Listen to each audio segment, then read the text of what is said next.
చూడండి, మూట కట్టాం కదా, ఈ బరువు పెట్టేస్తాం. చూసారు, వాటర్ పక్కకు వచ్చేస్తుంది. ఓకేనా, ఇంకా రెడీ అయిపోతుంది. ఒక హాఫ్ అన్ అవర్లో కర్రీ చేసేస్తాం. చూడండి, ఇలా మనకి ఫ్రెష్ మిల్క్ వస్తుంది కదండి, వచ్చేటప్పుడు ఫ్రిడ్జ్లో పెట్టేసామనుకోండి, ఫ్రిడ్జ్లో పెట్టేసినప్పుడు మనకి ఏమవుతుందంటే చూడండి, ఇలాగా మేగడ ఫామ్ అయిపోతుంది మనకి, క్రీమ్ లాగా. ఈ మేగడని తీసి దాసేసుకుంటాం.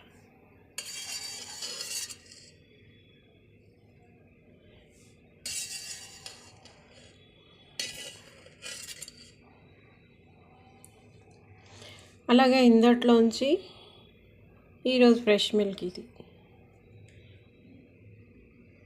ఈరోజు ఫ్రెష్ మిల్క్ ఇది కనుక కొంచెం వచ్చింది. చూసారా, ఫ్రెష్ మిల్క్లోంచి మనకి ఎక్కువ మేగడ రాదనమాట, క్రీమ్ లాగా అంటే ఎక్కువ రాదు, ఇంకా పాలల్లోనే ఉండిపోతుంది. ఇది కూడా మొన్నటిదనమాట. యాక్చువల్గా ఇది చూసారా, గడ్డ కట్టేసి పాలు ఎందుకు గడ్డ కట్టిస్తుందంటారు, ఎక్కువ రోజులు స్టాక్ పెట్టిస్తామండి. ఇలా ఎక్కువ రోజులు కూడా స్టాక్ పెట్టకూడదు.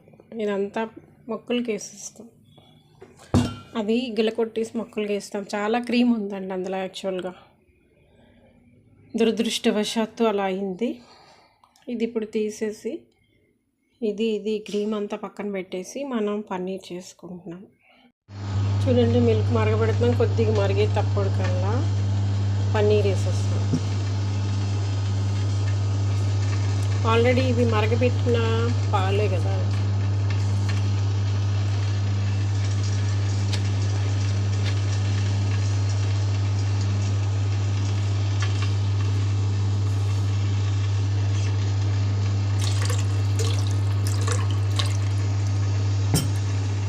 ఇంకా అలా మరగబెడతానండి. ఇది విరిగిపోతుంది, చూపిస్తాను అంటే. చూడండి, వినిగర్ వేసి విడగొట్టేసి ఇప్పుడు దీన్ని వడగట్టేస్తాం. ఓకే, కొంచెం కాలుతుంది, కాలినటువంటి ఒక పరిస్థితి కనబడుతుంది. చూడండి, ఇది ఇక్కడ ఫిల్టర్ చేస్తాం.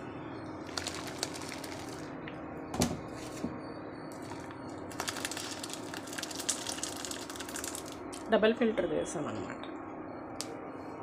ఇది మూట కట్టి బరువు పెడతాం. సరేనండి, చూపిస్తానండి.